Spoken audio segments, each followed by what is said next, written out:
किसी ने बड़े कमाल की बात कही है कि ऊपर वाले पर भरोसा रख, वो तुम्हारी मदद जरूर करेगा। नमस्ते दोस्तों, मेरा नाम है राणा सिंह और मैं आज आपके लिए लेके आया हूँ एक छोटी सी कहानी। एक बार एक गरीब का लड़का गांव से आके शहर में सरकारी नौकरी के लिए तैयारी कर रहा था। कुछ परीक्षाएं दे चुका था, कुछ परीक्षाएं बाकी थी। एक दिन खुशी की बात हुई, उसे इंटरव्यू के लिए कॉल आया। अगली सुबह उसे जाना था, लेकिन समस्या ये थी कि उसके पास पैसे नहीं थे। उसने अपने घर में ढूंढा तो मुश्किल से 50 रुपए मिले। गरीब परिवार का लड़का पढ़ाई का खर्चा, शहर का खर्चा, दोस्तों से भी उधार ले चुका था। दोबारा मांग भी नहीं सकता था। समझ नहीं आ रहा था कि क्या करे। अगली सुबह हिम्मत करके तैयार होके बस स्टैंड की ओर चल दिया। सोचा कुछ न कुछ कर लूँगा। ऊपर वाले को धन्यवाद भी दे रहा था, पूछ भी रहा था कि क्या कर दिया आपने मेरे साथ। लड़के को लग रहा था कोई न कोई पहचान का जरूर मिल जाएगा, उससे लिफ्ट ले लूँगा और चला जाऊँगा इंटरव्यू देने। तो पहुँच गया बस स्टैंड पर। वहाँ उसे कोई जान पहचान का नहीं मिला।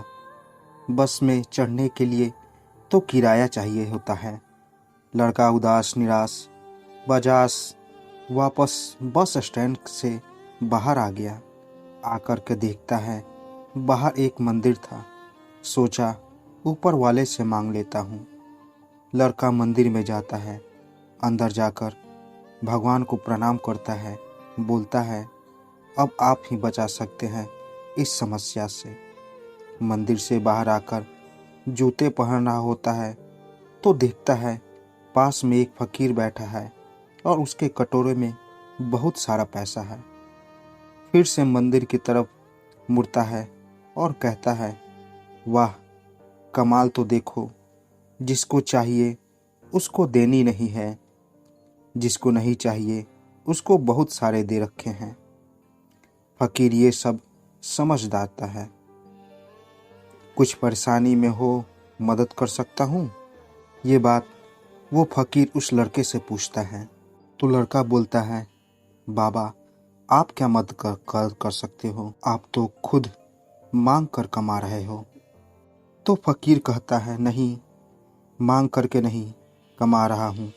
इस मंदिर में जो आता है वो इसलिए नहीं देकर जाता कि मैं मांग रहा हूँ, वो इसलिए देकर जाता है कि मैं उसे पुण्य कमाना है।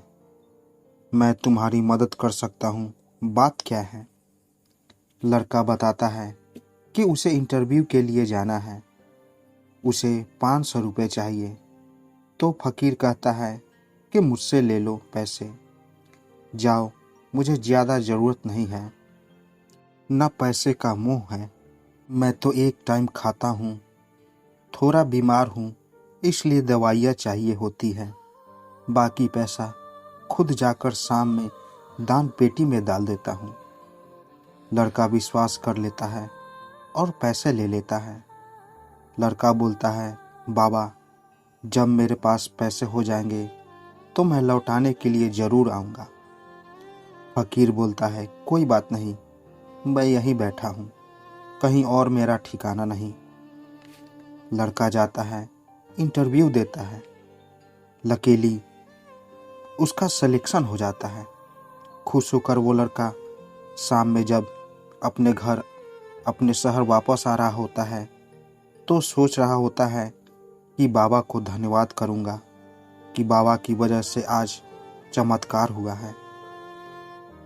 वो लड़का वहाँ पहुँचता है तो देखता है मंदिर के पास बहुत सारा भीड़ लगा चुका है और वहाँ का सीन ही बदल चुका। लोग ही लोग इकट्ठे थे, पूरा भीड़ लगा हुआ था। वो उनसे पूछता है कि क्या हुआ। तो एक आदमी बोलता है कि एक फकीर की मौत हो गई है। वो भीड़ को छाट कर आगे पहुँचता है तो देखता है वही बाबा मरे पड़े थे। एक व्यक्ति कहता है आज इन्होंने दवाई नहीं ली, शायद पैसे नहीं होंगे इसलिए चले गए। लड़का कहता है वह ऊपर वाले। एक इंसान दूसरे की ज़िंदगी बचाने के लिए खुद की ज़िंदगी दांव पर लगाकर चला गया। वो समझ नहीं पाता क्या करे, भौचक्का रह जाता है। भीड़ में से एक और आवाज़ आती है, भिखारी था, मर गया, अच्छा हुआ, वैसे भी किसी काम का नहीं था। ये छोटी सी कहानी हमें दो बातें सिखाती है। पहली बात, हमेशा दूसरों की मदद करो, क्योंकि आज उसकी मदद करोगे तो कल वो तुम्हारी मदद कर सकता है और दोनों आगे बढ़ जाएंगे। और दूसरी बात, भरोसा रखो। जब आपकी लाइफ में लगता है कि कुछ नहीं हो सकता, तब कहीं ना कहीं से आपको भी मदद ज़रूर मिलेगी। ऊपर वाला आपको भी नहीं मालूम कि आपको कब किसी का ऊपर वाला बनाकर भेज दे। इसलिए मदद करो और इस बात पर यकीन रखो कि आपकी ज़िंदगी में भी कोई ना कोई ऊपर वाला ज़रूर आएगा। चलने से पहले एक बात आपसे ज़रूर बोलना चाहता हूँ कि करो कुछ ऐसा कि लोग बनना चाहें आपके जैसा। दोस्तों, लाइफ में आप भी किसी न किसी की एक बार मदद ज़रूर करें। हो सकता है कि उसके लिए आप ऊपर वाले के समान हो।